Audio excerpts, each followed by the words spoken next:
All right, I think everybody is still coming in, but we'll go ahead and get started. So good morning, everybody. I am Allison Muccio. I am the Membership Development Manager for the Boca Chamber and very excited to hear Jennifer speak. This is part one of our three-part PR series. We're very, very excited to be able to bring this to everybody because public relations is such an integral part of the business, and it is a great way to start on how to write a press release. I'm going to go ahead and read Jennifer's bio, which is very impressive. Jennifer McFarland is in her 6th year as a full-time professor at Lynn University, teaching classes in public relations, advertising, social media practices, data metrics, innovation and entrepreneurship, and marketing. She also sits on the leadership team for the College of Business and Management, helping to shape the curricula and student experience. Prior to joining Lynn, Jennifer served as an associate professor and department chair at Northwood University, where she received several honors, including the Faculty Excellence Award, the Innovation Award for her style of teaching, and the Ethics Award. Before becoming an academic, Jennifer was an account executive for Curran & Connors, Inc., the country's largest designer of annual reports and investor communication materials. While there, she managed more than $1.2 million in revenue and consulted several Fortune 500 accounts, including Carnival Corporation, Office Depot, and Hughes Supply. Jennifer was the Vice President of Public Relations for 5 Star Productions, an Emmy Award-winning TV production company producing and syndicating shows for CNN and Bravo. Jennifer started her career working with several household brands, including Kraft, Glade Candles, and Orville Redenbacher through Edelman Worldwide in Chicago, helping to create and implement various public relations campaigns. She also aided the Media Relations Department doing PR and community relations for the National Hockey League's Philadelphia Flyers. And with that, it's all you, Jennifer. Thank you so much, Allison, and thank you everyone for joining this morning. I'm so excited and really honored to be here. I think our chamber is phenomenal, and I was the class of 2019 Leadership Boca, so I am always happy to contribute to our community. I actually grew up here in Boca Raton, so I am a local and have such a love for our city and all of the entrepreneurs out there who help make our city go. And so I'm happy to share some, I guess, PR tips and tricks that might help get you and your company in the news. And that's, I think, the goal of today. So I'm just going to share my screen if that's okay. And please, if you have questions along the way, please don't hesitate to just jump right in and ask away, because I'm sure other people are thinking the same questions that you may have. But as Allison said, I actually do work at Lynn University. I'm always honored to say that, mostly because I can't believe it's such a distinguished group of faculty that I can't believe that I'm part of it. And I always say it's an honor and a privilege. So if you haven't been over to Lynn, I know with COVID, we've kind of everybody's kept to themselves, but you should definitely stop by. It is a wealth of resources and people are always willing and excited to help. So this is the first one of a 3-part series. We're starting out with how to write a press release. It is the basics, it's down and dirty, but hopefully you will learn something along the way. And I think what you'll probably find is how I teach how to write a press release might be a little bit unconventional, but stick with me and I think we will, you can see the light at the end of the tunnel. And hopefully we'll get a good press release written for you guys by the end of this workshop. So as Allison said, I am a assistant professor and I teach in both the College of Communications and in the College of Business. And I really do believe that today business is communications and communications is business. So I think that this workshop is really an example of that. Almost synonymously, you can't have one without the other. And so today, like I said, we're going to piece together a a press release. We're going to do it part by part. We're going to break it down for you, and hopefully we will get you in the media. So first, what is public relations? This is a really basic, boiled down version, but obviously public relations uses the media or the press to help position your company in a positive light. I do believe timing is everything, messaging is everything, and having a really kind of professional looking PR style press release goes miles. I can't tell you how many friends, I have a dear friend who's a reporter for WPTV, and she goes, there's so many times I get a press release and it doesn't have like the location, or it doesn't have the time. And she's like, I don't have the time to go and back and research it or to dig for this type of information. And so I think there's just little things that we can do that can really have a huge impact. And I don't know if you've heard of this company, but we've seen PR that has been done really, really well. And this is an example. This is actually one of my students. She had an internship for a local company here called Yadico. So hence why it says Boca Raton, Florida. I'm going to try and move my screen. There we go. But this was her first press release she ever did, and lo and behold, it's in the New York Times. So I think that we've seen PR done very, very well.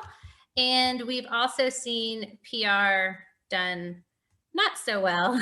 And so some PR done not so well, of course. Poor Tiger, he's had a go of it. But even big brands like Lululemon have stumbled. And I think the lesson that can be learned from that is, I think so many entrepreneurs are afraid to throw their hat into the ring because of something that may go wrong, that they miss opportunity. But what we've learned from even the PR that's gone not so well is that they have still been, they're still relevant today. Those brand names are still relevant today. So I think where we're going to start is what is newsworthy? And the reason why I say that is I think to know where you are going or what the end goal is, you kind of have to know what is covered in the news today. And I think there is kind of a disconnect from what is usually taught in public relations textbooks and what is covered in the news today. So for example, this is a typical, public relations guide. How do you do it? And it'll say things like, you should do a fundraising announcement. And if you have a major customer, you should do an announcement announcing that. And while that's all well and good, that's not really the items that get covered in the news. And so this, I think, is really the heart of the problem for many people who are doing public relations for the first time. So they're following the textbook and they're saying, well, yes, of course, we hired a new person. But this isn't necessarily what the media considers newsworthy. And I'm not saying what they consider newsworthy to be right or wrong, but I do think as I've looked at public relations, and I've done public relations from sports to consumer packaged goods, for items like Drano, for investor relations, for the financial sector, for education. And what I found is there are really only 8 things that get covered in the news today. And if we can create press releases that kind of follow into these 8 categories, well, then your likelihood of getting covered in the newspaper is way higher than a typical "we hired somebody" announcement. So these are my 8 areas that get covered in the news. And I think if you watch any news channel, you would probably see these 8 things. Like, so a typical news story starts, or news day usually starts with number 1, which is, if it bleeds, it leads. Unfortunately. Unfortunately, how it is. Stories of death, or conflict, or injury. This is exactly why when you turn on the 5 o'clock newscast, it's like 2 people, fatal accident on I-95, or there was a shooting on the corner of, such and such, and on the 45th Street. Nobody even knows where that is, on the 45th block, and it's all of these kind of doom and gloom stories. Now, personally, of course, as PR person, we want to stay away from if it bleeds, it leaves, right? We don't really want to be associated with it. But this is what gets covered in the news today. Of course, number 2 is sports. Working for the Philadelphia Flyers, I really learned that sports always gets covered. PR, when I worked for the Flyers, was the easiest job I ever had. It was also my first job, so I didn't know how lucky I was until after I was gone. But the thing about sports is that if you're really good, guess what? You get covered. And if you're really, really bad, the Dolphins, yes, you get covered. It's not like, so sports in terms of news coverage is definitely getting covered. Number 3 is celebrities, which we're going to talk a little bit more about. So I don't want to give all away the secrets. But number 4 would be holidays. And I'm going to explain to you what I mean by pseudo holidays in a second. But numbers and statistics, of course, are newsworthy. So they get covered. Localized stories do get covered. There might be a little trick to that. Things that are trending and things that are just weird and odd, those things get covered in the news. And so I'm going to explain a little bit more about each of these so that we can start. I think once we know what gets covered in the news, then it's much easier to build a press release to get press coverage. So as I said before, if it bleeds, it leads. Definitely getting press coverage. Not my favorite category in terms of public relations. We'll try and stay away from that one. But do know that's what gets covered in the news. And then this was sports, and this was a challenge by some of my students. So that's me. And I always joke with them. I'm like, how are you not famous yet? Like, you know what gets covered in the news. How are you not an influencer? How are you not famous yet? And so this was their challenge. They were like, well, if it's so easy, we want to see you go viral. I'm like, deal. So I made a sign and I went to a Dolphins game. I'm a season ticket holder. And so I said, rebuilding since 2000. That was my sign. And I wore orange. And here it is on, this is my dad telling me, Jennifer, you're going viral. But this is me on, I think it was the Dan Le Batard Show, Pro Football Talk, SB Nation. This is Miami Herald. And if you Google Dolphins rebuilding, guess who pops up number 1 on Google? That would be me. So as I was saying, sports, that does usually get covered. But sports, from an entrepreneur standpoint, we can still incorporate sports into a press release. So let's say you're doing an event, maybe a type of event that you're going to do is more of a 5K race, for example, or be a sponsor of that, knowing that sports get covered, right? So I think there's some links that we can do that you can see, how does this affect my business, or how can I make a tie-in and then write a press release about it. In terms of number 3, the other area that gets covered a lot is celebrities. This is exactly why you'll have breaking news. Jennifer Gardner pumps her own gas. And you're like, how is that newsworthy? Unless you live in New Jersey, chances are you probably have to pump your own gas. But I use the term celebrities loosely. So of course, celebrities do get covered, but this doesn't always mean A-listers. I mean, D-list celebrities also get covered. So like the mayor gets covered, the president or the CEO of a company gets covered. So now let's say you are a local entrepreneur and you're going to sponsor a 5K race in the local area, and your president and CEO is going to run the race. Well, you just up the chances of getting press coverage. Now you got sports and a celebrity in your press release, for example. The 4th thing that gets covered in the news would be holidays. And again, I use that term loosely. So of course, things like the Christmas holiday or any of the major holidays would get covered. Memorial Day, they get covered in the news.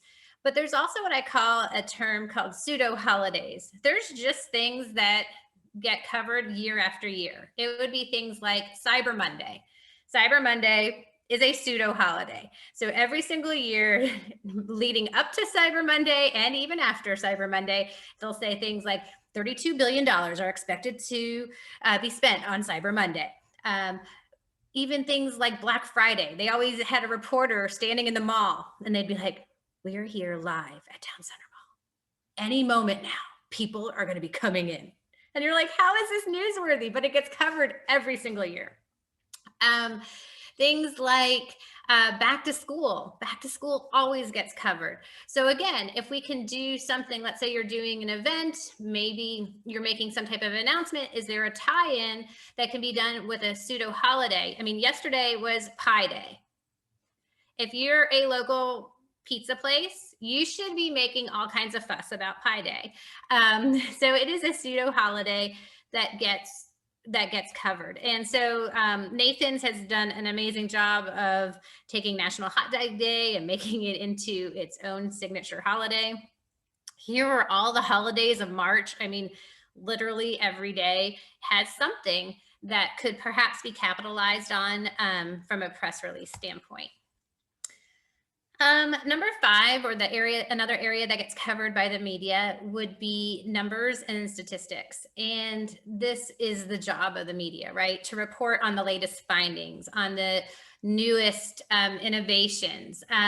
Usually that is backed by stats and numbers. So I mean, we're seeing it all over the place with COVID, right? So numbers are up, numbers are down, numbers of vaccines, numbers who still need to be vaccinated, numbers who were vaccinated once, but not twice. I mean, it's just it illustrates how the media is driven by numbers and statistics, which is a great thing. When I worked for Kraft, I learned this trick. I mean, Kraft is Kraft. Orville Redenbacher, it makes popcorn. Drano hasn't changed in 75 years. So how are we going to get press coverage for these everyday products? And one of the ways we would do it was that we would outsource a company. It was like Dial America. It was such a, it was a company that would go out and ask 10 questions to people, like literally cold call at 2 different households in America. And for the United States, we needed to have something like 389 survey answers just so that it was statistically valid. But for Kraft, we would ask people who answer the phone, they would say things like, how many times do you have dinner with your family? What's the most commonly made dish? How long do you have to prepare a dish? How often do you eat out? And then we would do a press release that would say things like 60% of America only eats dinner once a week with their family. Most moms have, 49% of moms have less than 20 minutes to make dinner after a long day of work. And so we would use these statistics and numbers to help drive public relations. And then of course we would incorporate Kraft. So we would say things like Kraft Simple Answers provides meals for working moms that can be made in 15 minutes or less. And we would try and infuse Kraft with the latest statistics and numbers. So knowing that, I think we can also use this to our advantage when building our press release. Number 6 is local.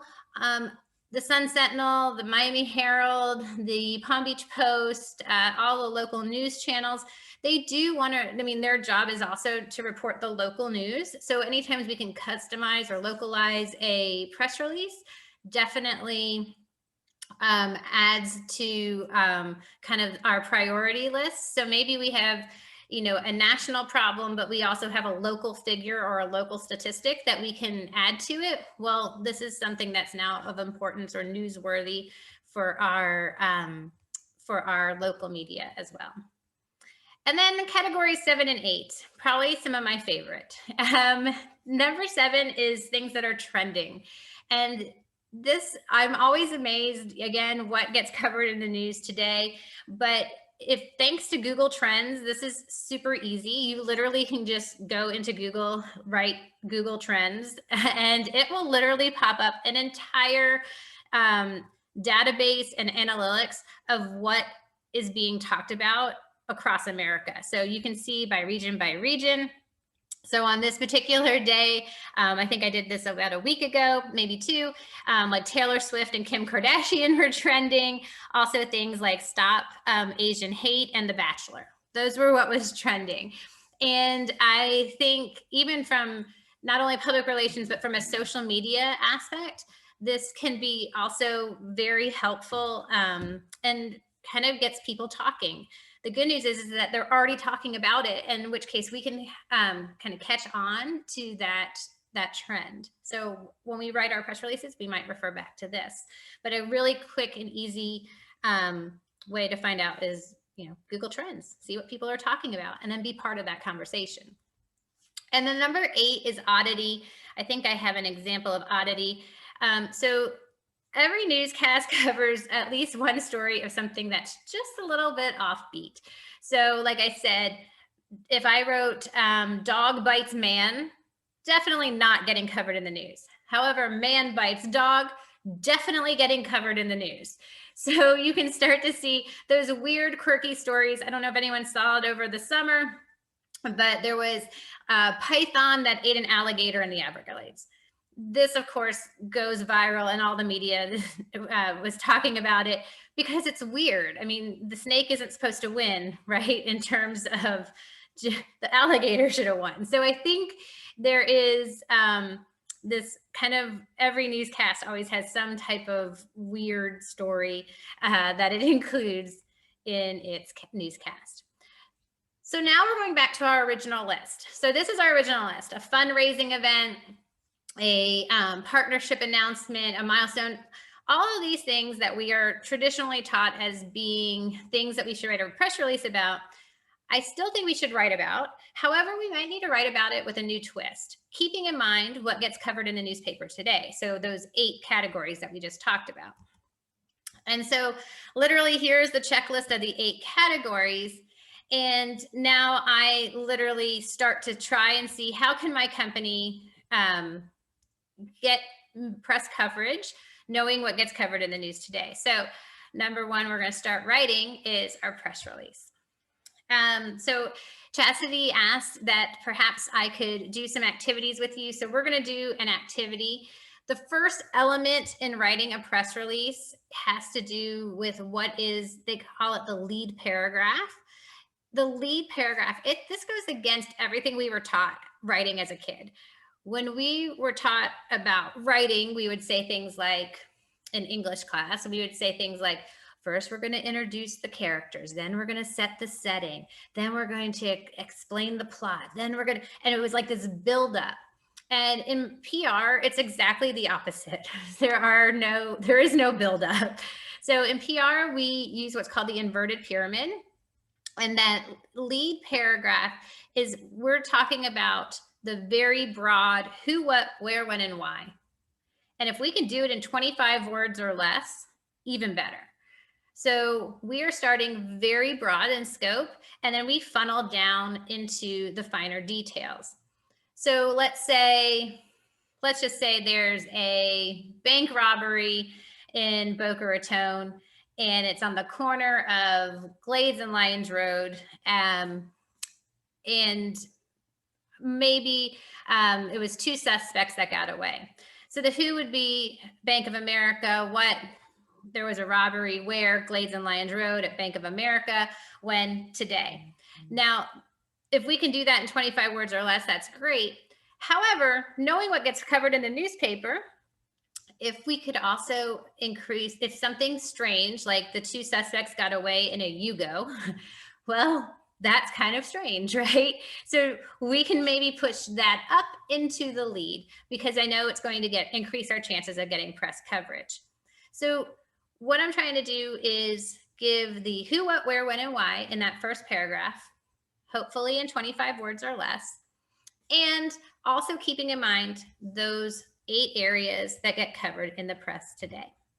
So this is just an example. This is Los Angeles, California. Columbia Pictures announced today it signed Britney Spears to a 3-film deal for $60 million. The who would be Columbia Pictures. The what, signed Britney Spears, also a celebrity. Where, Los Angeles, California. When, today. And why is this important? Well, $60 million, that is a big number. So you can start to see all of this is in 19 words or less. So now I'm going to challenge you guys to write a lead. And I'm going to give you a bunch of facts. And I'm excited to see what you guys come up with as your lead paragraph. Again, it's just who, what, where, when, and why, hopefully in 25 words or less. Now, I will say I'm tricky, very, very tricky, mostly because you're the PR specialist, in this case, for the Elm City Society for the Prevention of Hearing Loss. So I've taken up quite a number of your words already, but I'm going to leave it up to you. So if you give me 1 second, I'm going to see if I can grab, I think Chastity sent to you the, I think she sent to you 2 things. One was a template of a basic public relations template. So it's already formatted for you. We're going to go more into that, but also some quick facts about our Elm City Society for Hearing Loss and Prevention. You are the PR director for the Elm City Society for the Prevention of Hearing Loss, and your job is just to write the lead, just the lead, 25 words. Here are the different facts for you to use. Don't fall into my trap. I'm tricky, but I'm kind of curious to see what you guys come up with. So I'm going to give you just a couple minutes to read through and see what you do. Does anyone want to go first? Does anybody have like a lead that they want to throw out there?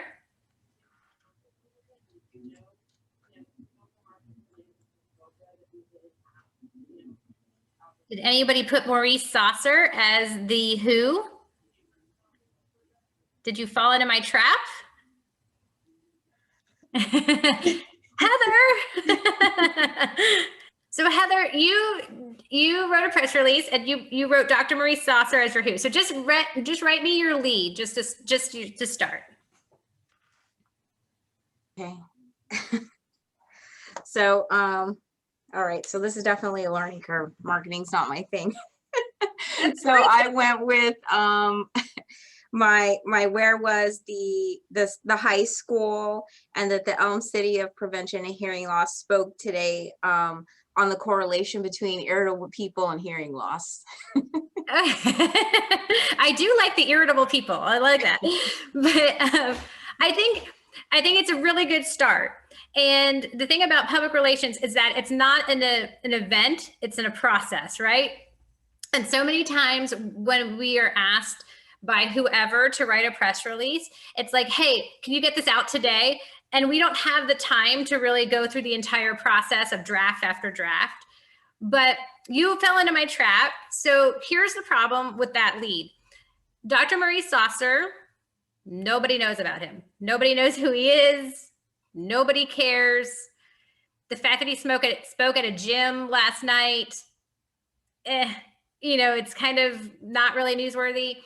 And the fact that it happened last night, it's old news. There's nothing for them to cover. So we have to find a new way to get Elm City Society of Hearing Loss and Prevention out there without relying on this conversation or this talk that happened last night. So I don't know, Barbara, do you have a lead? Well, I didn't finish it, but my intro was stereo deafening the audience at the Elm City, and then I didn't. Yeah, no, I think you're onto something. I think this is really, really great. So if I was writing this, if I was writing this press release and knowing that nobody knows Dr. Maurice Saucer and knowing that the fact that he spoke at a gym is pretty uneventful, I think you're right. Sometimes you have to make news happen. And I think you're definitely on the right track. For me, I would probably start off with something like everyday household appliances are making you deaf. So I feel like A, that's odd, and B, that kind of goes on the, it bleeds the leads. I would have continued with, so everyday household appliances could be making you deaf, comma, America's #1 disability. That goes to that number 1. There's only one of them, affecting 16 million people, another big number, according to the Elm Society of Hearing Loss and Prevention. And if I do that, it comes out to like 23 or 24 words. but I have now something that could be newsworthy to the media. That's a little bit shocking. It kind of falls in that oddity category. It has a few numbers in there. If I was sending the press release to a local news, I may not use the 16 million, affecting 16 million Americans. I might use the local number, which was affecting 55,000 residents over the next 2 years. So just kind of picking and choosing what facts I'm going to use based off of where I'm sending this press release also makes a difference. And so I think this is just one example that the lead is really the most important part of the press release, between the lead and the headline. If the reporter reads nothing else, this gets that part. We're not expecting them to take our press release and write it verbatim in the newspaper. We're expecting them to see our headline and our lead and decide in about 3 to 7 seconds if they're going to cover it or not. So I think that's those are things to keep in mind as you're writing these, as you're writing your different press release. So if we can get that lead down, then the rest of it is just mechanics in a press release. So I'm going to share my screen again. I do believe that Chastity sent to you a PR toolkit. So one of the things that was in the toolkit is a template. It's a very basic PR template, but it has the constructs of what a press release should look like. It has the constructs of what a press release should include. And it's already formatted for you. So you don't have to worry about, should it be double spaced or should it be single spaced, or what point size should this be? What font should it be? This is actually kind of a foolproof press release that's already been created that hopefully you can use to start writing for your particular companies. So a basic press release looks like this. It's not fancy. It doesn't have to have a 4-color logo. It's pretty basic, down and dirty. Now, you could have a company logo here if you like, but even that isn't necessary. This is a newsroom, so it's nothing fancy. But at the very top should have your contact name. I always put my cell phone simply because I have come to learn that the press will give you one opportunity to tell you your side of the story. And if they can't get a hold of you, there's plenty of other things for them to cover. So I always include my cell phone, and I also include an email, but usually cell phone. You would be surprised how many reporters will send a text especially if you become a kind of an expert or a go-to person for them. So for me, I used to do a lot for WPTV, mostly in the area of marketing. So it'd be things like Black Friday, and I would get a call like, hey, Jen, can you be our expert? And really, it was just because they knew they can get a hold of me. And I'd say, yeah, coming right over. I used to be around the corner from the news station, and I could do their expert comment if they needed me to. But being able to be accessible, I think, is half the battle. So I always put my cell phone. Usually, this would say draft right here if it wasn't the final version, but once it's the final version, it should say for immediate release. And the headline is always in all capitals. It is always 14 to 16 point. The best headlines are one line. So if you can come up with a headline that is a one-liner. If you have a company who has an extremely long name, it's hard to put the company name in the headline when it's 20 words long, like the Elm City Society for Hearing Loss and Prevention.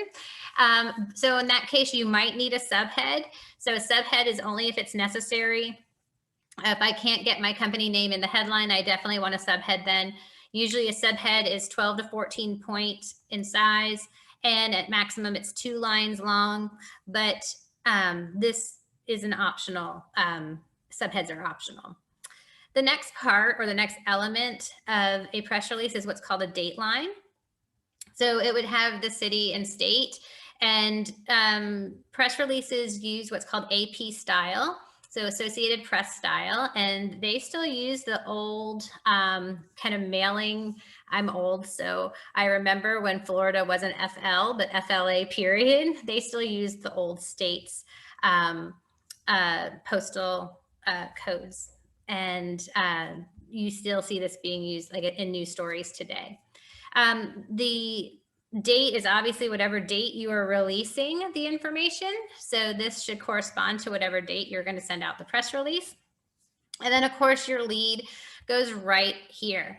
Again, it's answering who, what, where, when, and why in 25 words or less. Remembering what is newsworthy. Now, can it go over 25 words? Yes. My ideal situation is 25 words or less. But overall, this is the essence or the start of your press release. Oops, sorry.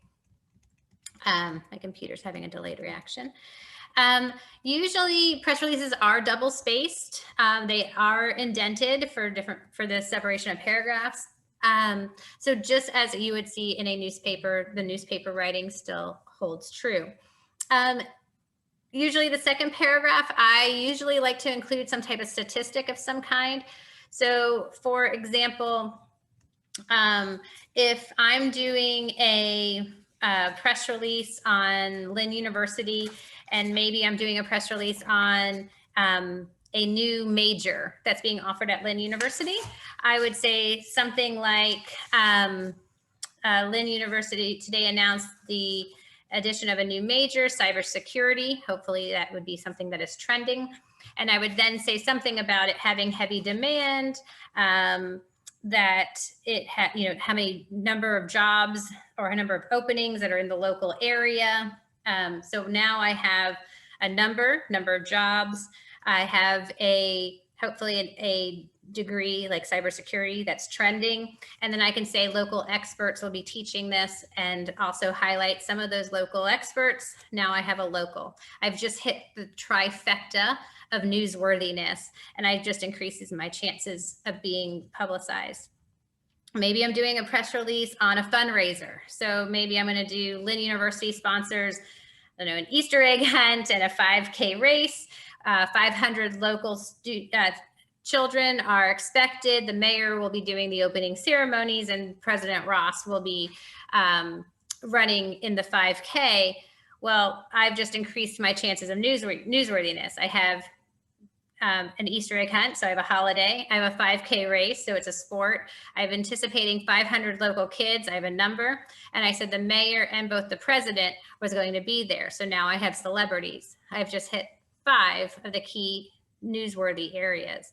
So if I can work that into my lead, that opening paragraph, well then awesome. And like I said, usually I try to expand with some type of number, because again, this equals newsworthiness in the second paragraph. I think here I did if I'm doing something for autism awareness, then I would say something like 1 out of 85 kids today are born having autism. It just gives some type of statistic and credibility. I did a quote. I usually do a quote in the third paragraph, and the quote is properly formatted here for you. I would say try to avoid, this is an example of a bad quote. "Life is good," said Megan Jackson. I think it only include a quote if it's a great quote. If you have a dynamic CEO, a dynamic president who can, I think, show a little bit of personality with a quote, then I think it's important to add it, because the press, of course, loves to have someone that they interview that is a little bit more energetic, dynamic, and interesting, right? So usually if I'm going to put a quote, I save that to the third paragraph. And then if I have space or if there's anything else I would like to say, I'm still using that funnel or inverted pyramid. I call these the "so what" paragraphs. So what is this? Why is this important? So where is it? So why should I go? Those type of things I kind of add into this last paragraph. And then at the very end of the press release, we call them I call them pound signs. You might know them as hashtags. But this just signifies that this is the end of the of the release. I know some people say that every press release should be 1 page. And if you can get it all in 1 page, good on you, like great. But I am not afraid of running it into a 2nd page if it needs to be. I'd rather have more complete information than forgetting the time of an event or the exact address of an event. So I think I'm not so worried if it runs into 2 pages. Definitely no more than 2 though. The last part of any standard press release would be what's called a boilerplate.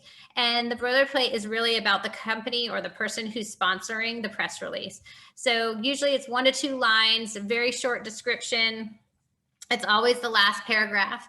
You can add a hyperlink to the company website here.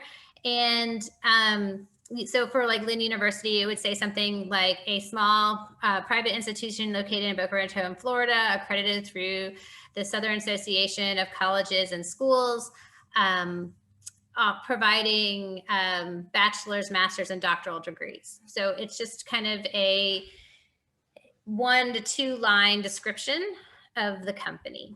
And usually this is standard on, if you use it once, you'll use it again and again. And then at the very end, I just kind of put some really, really basic tips. If you are, there, I don't know why, but there seems to be this exclamation mark trend. Press releases don't have exclamation marks in them. So don't overuse them unless you're screaming the word fire. I always tell my students, don't put an exclamation point on it, especially don't put 3. If you're writing out numbers under 10, you write them out. At 10 and over, you actually can use actual numbers.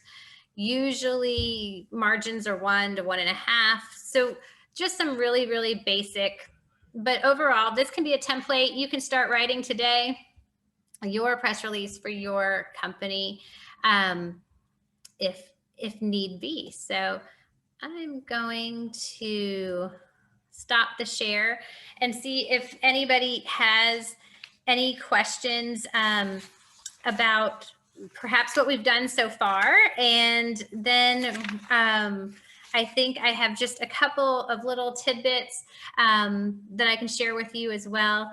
But I wanted to leave space so that you can ask questions along the way. I think knowing what gets covered in the news is really the secret sauce of getting your press coverage. And going back to that opening where I said about Yatiko and getting in the New York Times, people ask my student kept saying, okay, now we did this, but they want to do it again. And I'm like, yes, that's where it gets really, really hard. It's not, it's easy to write about a new company or a new venture one time, but then how do you go back to the press a second, a third, a fourth time and try and say, have them cover you again? How do you get maintaining it? I think is almost as hard as breaking through the first time. So I think kind of knowing those 8 areas is how you're able to kind of change this same old story or the same narrative. You hired a new person or you acquired a new company and trying to get some press coverage. Does anyone have any thoughts before I? My thought is that this is amazing. I think you have been so incredibly helpful. I also, like you, learned the AP way of doing PR, but I've never seen it laid out the way you did it. And I think everybody is really going to benefit from that. So that was my thoughts. I just thought your presentation was phenomenal. Oh, that makes me so happy. Thank you so much. I think sometimes we're just taught how to write a press release and we forget about what is newsworthy. Yeah. And so we write the same press release over and over again. So-and-so hired so-and-so, welcomed her to the team.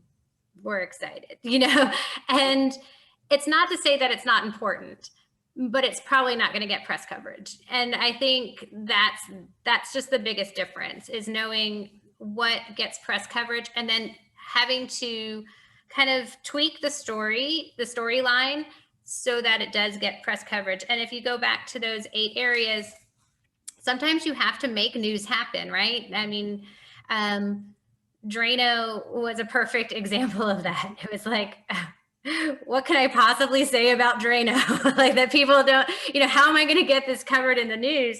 And so we used the old stats and numbers again. And it was like, germs are everywhere. Can you imagine how many germs are on a taxi cab in New York City? And we would do and then we're like, Drano kills germs, coming up with what is our key message and then how to change that into being newsworthy. Like I said, I think presidents, CEOs, that falls under the celebrities. And if you get them out there, we are very fortunate, Lynn. Dr. Ross is amazing. And he is a roll up your sleeves type of president. I mean, I've seen him serving sushi in the cafeteria before. That's newsworthy. He's considered a local celebrity. So if he's speaking at an event and we get a good picture, for example, pictures are newsworthy. I think a lot of times companies will send a press release out and then it didn't get coverage and then forget about it. But even after the event happened, if you have really great photo, there's been many times where the image has gotten picked up with a cool caption. I think sometimes we restate what's in the photo, like as seen here, Jennifer McFarland talking to 22 people on Zoom. But if I say something, that's not seen in the photo, like Jennifer McFarland touched the lives of 22 businesses, that might be a little bit more newsworthy. So I think it's really honing on that message in order to gain the press coverage. And I'm just noticing there's a bunch of stuff in the chat. I'm so sorry if I've missed something. No worries. Helena Silva has a question. Okay. Hi, good morning. First of all, great presentation. I love how you incorporated what's really happening today and how we have to incorporate not just what's in the book, but making that connection to today's events. So my question is, so now we have this great press release. How do we really get it out there? Like, are there platforms? Are there, do we pay to get them out there? Are there, platforms that we can belong to that will actually, make our press releases reach, the social media or these other platforms? So there are platforms out there. I am a bit old school in that I never really had the luxury of, if I could put it on the AP Wire, great. I would love to be able to have that luxury. But I think most entrepreneurs just don't have, they're wearing every hat in the book, and then also to put out such a big dollar. I think it's like probably $1,500 or $1,700 to put up a little story on the AP Newswire that may or may not get covered. I think that's a big investment. So I am really about, I have always made my own media lists. I know that sounds crazy. And I don't hit the entire list. Let's say I come up with a list of, 35 reporters. I'm not going to send every single press release to every single reporter every single time. Like it's not, sometimes, there's their old saying, you got to fish where the fish are. And I do make a database, and it's notes, and it has things like, this person usually covers blah, blah, blah. This person really enjoys kind of feel good, heartwarming stories. So I will send certain releases to certain places. I'm very targeted in that respect.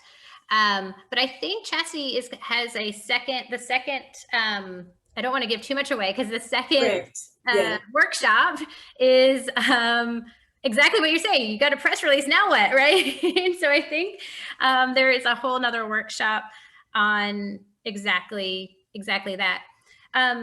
I did want to say, though, I just wrote down some of the companies that you guys that you work for or own.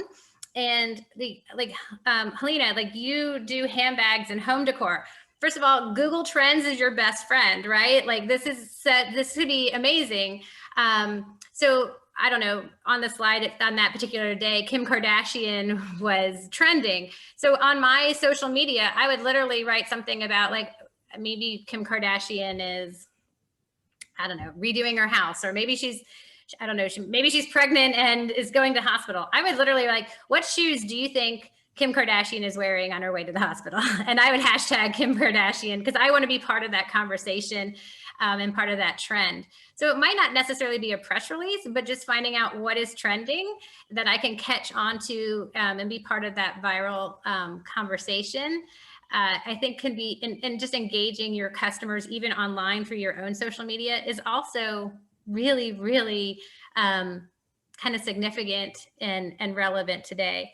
I know like Boca Raton Airport, you guys, I mean, honestly, I think you could really position yourself as experts. Numbers and statistics are going to be your best friend. I mean, you could be talking about everything between COVID and safety and flying, and people are coming to Florida in droves. I mean, our little airport isn't so little anymore. It is quite busy, actually. You can talk about the influx of flights. You can talk about how private travel isn't just for the wealthy anymore. You know, how you've seen an increase in who is using private travel. I think there's a lot of press releases that you could be writing about and kind of using this time. Solid Waste Authority and Heroes to Heroes. I mean, Heroes to Heroes is automatically a celebrity, right? Like just because you're talking about veterans, I think that's going to be your greatest asset. I feel like there's so many stories to tell. And of course, like Memorial Day, I think if you can have, you know, you start combining some of these things like numbers, celebrity, and some holidays, you got real fire that you can put behind a press release. And so I think it's really, as much as it is how to write a press release, it's also knowing just how to frame the message. And those were just some things that I was jotting down as I was talking, and brain works in mysterious ways, I guess. I often see, try to apply what you guys have said or have mentioned. So I'm sorry if I didn't mention everyone, but those were just a couple of ideas that kind of came to mind as you all were talking. I think at the very end, I'm just going to share my screen one last time. Let's see.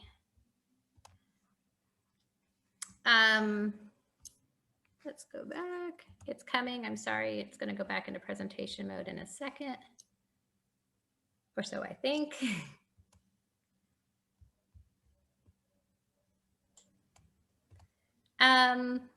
I think some other just like key tips that came from reporters. I would skip all the leading words. So our state-of-the-art facility. Nobody says they have a crappy facility. Everybody says they're state-of-the-art. What does that even mean anymore? World-class or leading, I don't know, bank in South Florida. I think we can delete all those extra fluff words. I think your job as the PR person is to make the complex simple. I also wanted to mention that I would be prepared for the media to ask the hard questions. I can tell you there's no such thing as off the record. It is their job to be the devil's advocate. That is their job. And so I think that's a really important thing to also remember. I've had a lot of success, and I've also had a few blips. And I remember one of the blips is when I was working in the marketing department for Lynn University. And we did a really simple press release. It was on our new license plate, which was a big deal for us because in order to have a license plate in the state of Florida, you had to have a certain number of alumni. You had to have a certain endowment. There were certain criteria. So for the University of Florida, Florida State to have a license plate, no big deal. I mean, they've been around forever. They have a huge alumni base. But for us, we were little. I always say we're small but mighty. So when we finally met the criteria to have our own license plate, we were excited. And it was really cute. It was a little fighting night riding a wave. We wrote a press release on it, thinking what could possibly go wrong, right? I remember a reporter from the Sun Sentinel. She said, Jennifer McFarland? And I said, oh, yes. And she goes, well, we got your press release about the license plate. I said, oh, yes, we're so excited about it. And she was like, uh-huh. And I remember the power of the pause. I learned that lesson.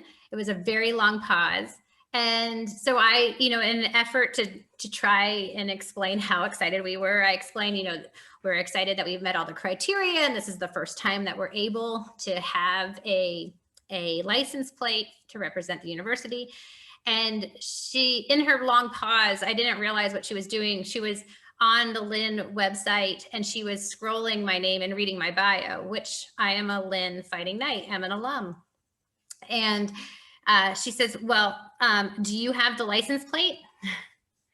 And I said, no. And she said, well, you are an alumni, aren't you? And I said, yes, I am.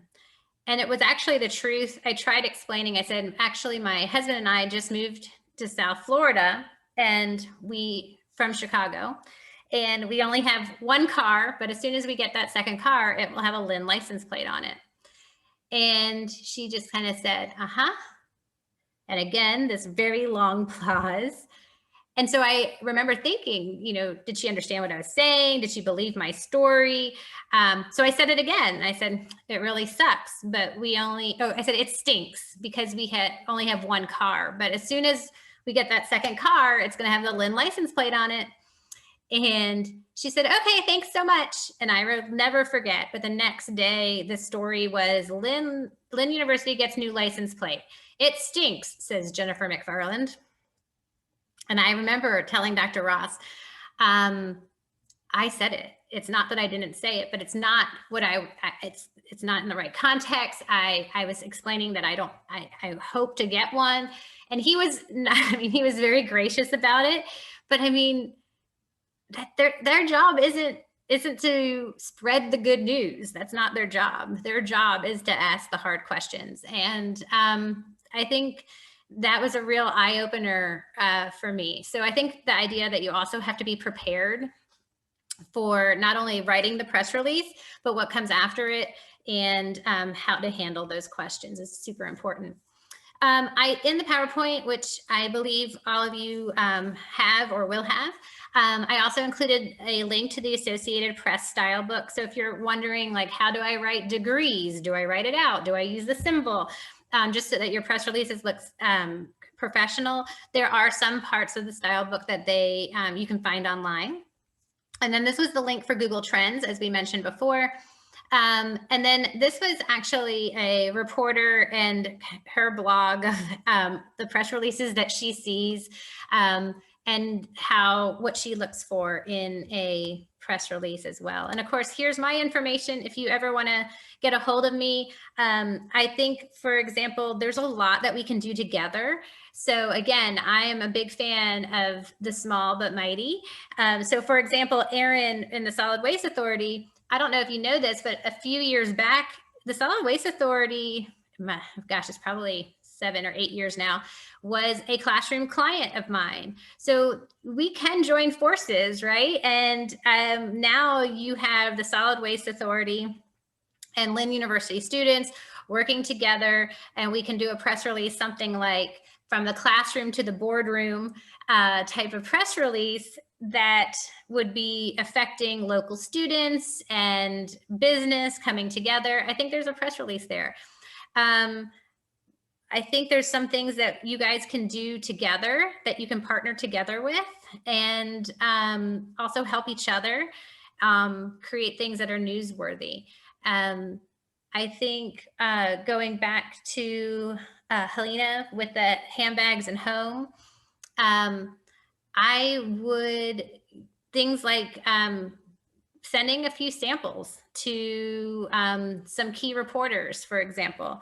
I think that might be also an entrance way of maybe kind of reaching out, but maybe there's also, like for Heather with Comfort Keepers, is there something that we can do together that maybe Helena styles some of the people at at one of the facilities? Is that something that all of a sudden can be newsworthy? So maybe even working together, I think there's power in that. So I think that's everything that I had for you guys. Like I said, I wanted you all to ask any questions or thoughts or share anything that might help the greater good get press coverage. Does anybody have any questions? There is a comment from Paul. He apologizes for not having his video on this morning. Great presentation, thank you. Would like to follow up with you, Jennifer, with some additional questions and comments. We'll be in contact. Paul from the News Without Politics. That'd be great. And I want to say, Jen, it was so awesome. I know everybody's not saying things, but I know that everybody here appreciates it and got so many good things out of this today. No problem. It's like I said, I always feel like it's my honor, my privilege, and I was happy to be part of this. And I'm so grateful for the experience of Chastity and Allison and the work that they do at the chamber. So anything I can do to give back, I'm happy, and I'm happy to help. You know, like I said, I grew up here. This is my hometown, and I want to see businesses thrive and flourish and succeed. And any way I can help do that, I'm happy to do so. So thank you, Barbara. Thank you. I work for a big, gigantic casino, and we have people for that, but I'm part of every nonprofit, so I want to help them in any way. So this was extremely helpful. So thank you for all your information. Yeah, you're welcome. I think nonprofits, I always feel for them because they have so much going on and so little resources. But about a year, maybe actually now COVID, 2 years ago, we had a symposium at Lynn, and it was so interesting. It was for non-for-profits, and it was about how do we get in the news. And what our industry expert at the time said, press releases, press releases, press releases. Because the media has to acknowledge the non-for-profit sector, and sometimes it gets forgotten. So if you keep at it, you will find yourself in the news more times than not. And I think it's just the fact that unfortunately most non-for-profits don't have the manpower to keep up. That, you know, you're not going to get it. You're not going to get a hit on the first try, but on the 10th try, maybe, right? And so I think that's like the frustration. Non-for-profits usually give up on PR way too soon. Anybody else have anything? I do have a comment. I came back, I feel like Oz, you know, come in, come out. I don't write press releases. We have our comm people to do that for us. But this was extremely educational for me, not thinking any of the components that you stated were pretty cool of making your press release. Getting actually people to want to open the press release with the titles that you explain. But one of the coolest things that has nothing to do with the press release at this moment that you mentioned was when you were telling Helena about finding what's trending and connecting your business to what's trending and hashtagging them, and actually if you can tag them, that would be even more awesome. Because a lot of the times when celebrities are tagged, if they feel that it's interesting enough, they will respond, which makes you even more newsworthy. So I will be Googling stuff that has to do with some of our events, maybe, you know, cool things that celebrities are doing in California or wherever. And I'm going to practice that, and I'm going to make Allison help me. So that was I'll help you. Jen. I think the thing about what is trending, I actually learned that trick when I was at Boston Proper here in town. And when we were in Boston Proper, I remember we had one of the things that was like, we thought was going to be a big winter trend was cashmere sweaters. And I'm like, okay, I remember from a PR standpoint, they kept saying, we got to figure out how to like get these cashmere sweaters out there because we got a lot in inventory. And our chief creative officer at the time was Skip Hartzell. And we did a little bit of media training. And the reporter asked, they were talking and they said, the question was something like, you know, here he's learned everything about sweaters, how they're made, where they're made, you know, all this about cashmere. And the reporter asked a question, which was, you know, do you watch Seinfeld? And I'm like, oh my God, this is going to be the end of this. Like, where is this going to go? And without missing a beat, Skip said, I love Seinfeld. And have you noticed so-and-so, you know, George, he's always wearing a cashmere sweater. And it was just the ability to work your message into whatever question they asked, right? And it was just, and the next thing, you know, this was way before hashtags, but the next thing you know, that was what the reporter covered, you know, was George Seinfeld always wears cashmere. Cashmere's in this year, you know, and it was just like how you had a celebrity, George Costanza, and what was trending, and, you know, but being able to work your message into that conversation, I think becomes a really important aspect of public relations. Any last questions? Well, Jennifer, thank you so much. This was an awesome presentation. And if you enjoyed this, please sign up for the next one, part 2, which Jennifer kind of teased a little bit, and it'll teach you how to get your press release in the media. And that's going to be on April 20th. And if you know anybody that could benefit from this, that's a chamber member, please pass that along as well. For a couple other things, if you're interested in economic development, which I would assume most people would be, we have that at 3 o'clock today on Zoom. And our Successful Women in Business is going to be this Thursday, and it's going to be at the Wyndham in Deerfield. So if you are getting out, please join us for that. Otherwise, thank you. Just keep watching for your emails, check our calendar. And again, Jennifer, this was absolutely an awesome presentation, and we appreciate your expertise and you being with us. So thanks, everybody, and have a wonderful day.